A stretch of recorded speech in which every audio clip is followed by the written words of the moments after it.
আসসালামু আলাইকুম সবাইকে। শুভ সকাল। আশা করি সবাই ভালো আছেন। আমরাও আল্লাহর অশেষ রহমতে আলহামদুলিল্লাহ ভালো আছি। আর ঘুম থেকে উঠে আমি একটু চা খেয়ে নিচ্ছিলাম।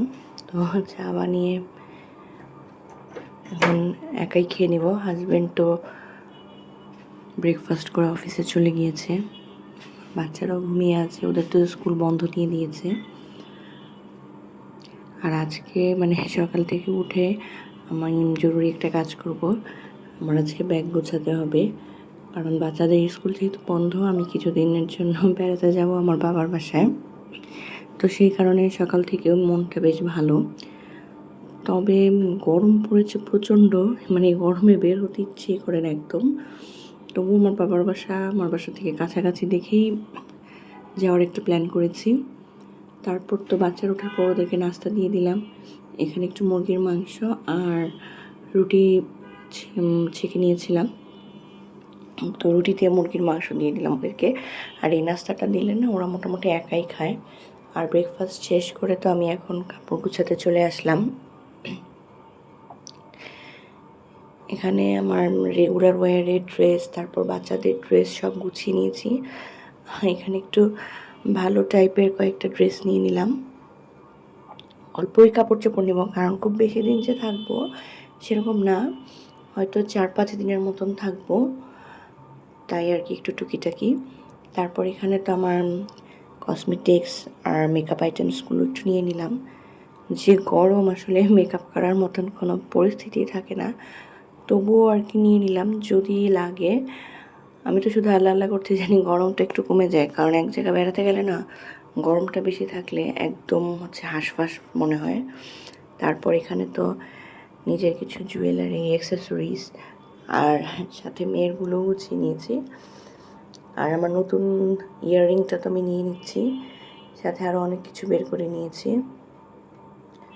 এখানে একটা বডি স্প্রে ছিল, মেয়ের জন্য ক্লিপস, তারপর মেয়ের জন্য ছোট্ট এক জোড়া বালাও নিয়ে নিয়েছি, কারণ অনেক সময় হয় কি আবার এদিক সেদিক একটু ঘুরতে যেতে পারি সেখান থেকে।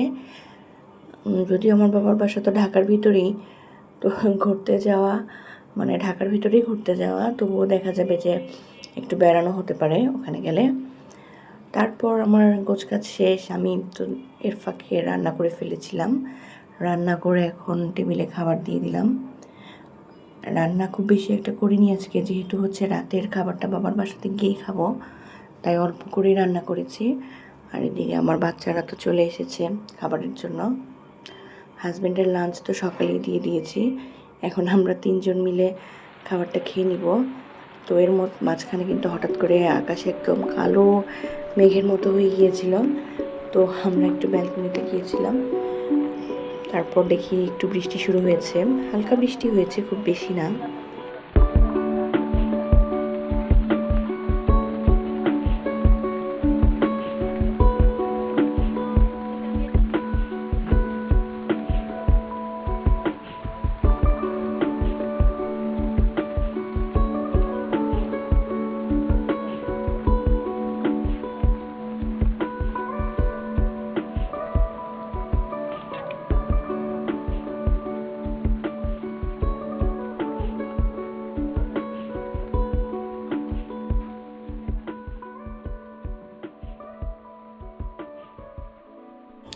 সন্ধ্যার নাস্তায় না আজকে আর কোনো কিছু আমি বানাইনি তেমন।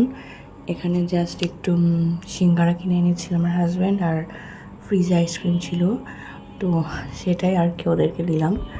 কারণ আজকে সন্ধ্যার পর থেকে এখন আর কোনো কাজ করবো না, এই নিজের টুকটাক আর একটু গোছানোটা ফিনিশিং দিব। আর তারপর নাস্তা তো কিছু বানাইনি, তাই একটু কোল্ড কফি বানালাম, যেহেতু গরমটাও পড়েছে অনেক বেশি। তো এখানে কোল্ড কফির ফোমটা তৈরি করে নিয়েছিলাম, তারপর তো মিল্কের মধ্যে এটা দিয়ে দিলাম। আর এভাবে কোল্ড কফি বানালে তো খেতে ভালোই লাগে। দুধটা কিন্তু ঠান্ডা করা ছিল আগে থেকেই, সেটার মধ্যে কফির মিক্সচারটা ঢেলে দিয়েছি। আর আমার বাচ্চারা তো কোল্ড কফি খেতে খুব পছন্দ করে, আর আমারও তো ভীষণ পছন্দ।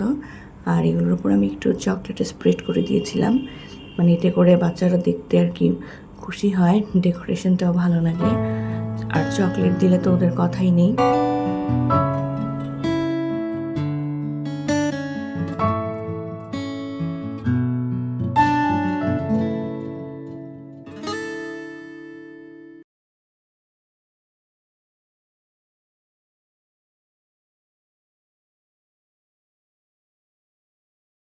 প্রজেক্ট দিয়েছে, টিচার্স ডের কার্ড বানাতে হবে। তো সেটা মেক করছিল আর আমাকে বলছিল যে মা আমার কার্ডগুলো কেমন হয়েছে। আমিও কিন্তু ওকে হেল্প করেছি। আর ওদের না অনেক হোমওয়ার্ক দিয়ে দেয় খাতার ভিতর, তো আমাকে কিন্তু সেগুলো নিয়েই যেতে হবে, না হলে আমি হোমওয়ার্কগুলো শেষ করতে পারবো না। আর অবশেষে তো আমাদের মানে কাঙ্ক্ষিত সময় এসেছে। আর এখন কিন্তু অনেক রাত প্রায় 10টা বেজে গেছে। আমার হাজব্যান্ডের একটা মিটিং ছিল, শেষ করে আসতে আসতে অনেক দেরি হয়ে গিয়েছে। তো আমি আমার জুয়েলারি বক্স থেকে একটা ম্যাচিং ইয়াররিং নিয়ে নিয়েছি ড্রেসের সাথে পরার জন্য। তারপর তো নিজেও রেডি হয়ে নিয়েছি। মানে চেয়েছিলাম অনেক আগে যেতেই, সন্ধ্যার সময় চলে যেতে চেয়েছিলাম, কিন্তু ওই যে হাজব্যান্ডের কাজের জন্য বেশ খানিকটা দেরি হয়ে গেল। তো কী করার, আর রাত হলেও সমস্যা নেই, যেহেতু কাছাকাছি যেতে খুব একটা সময় লাগবে না। তারপর তো আমিও রেডি হয়ে নিয়েছি, বাচ্চারাও রেডি হয়ে বের হয়ে গিয়েছি সবাই।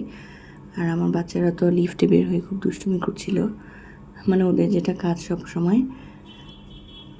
আর আমরা তো সিএনজি নিয়ে চলে এসেছিলাম, বেশিক্ষণ লাগেনি, কিন্তু আস্তে আস্তে রাত প্রায় 11:30 বেজে গিয়েছিল, অনেক রাত। তো এই রুমটাতেই আমরা থাকি মূলত, বাবার বাসায় আসলে আমরা তাড়াতাড়ি ফ্রেশ হয়ে নিয়েছিলাম। আম্মু তো রাতের খাবারের আয়োজন করেছিল, এখানে বসে গেলাম। মুরগির মাংস, লাউ, আয়ের মাছের তরকারি আর ডাল ছিল। আমার খাবারটাও নিয়ে নিয়েছি, সাথে তো বাচ্চাদেরকেও একটু খাইয়ে দিব। আর আজকের ব্লগটা এই পর্যন্তই, ভালো থাকবেন সবাই।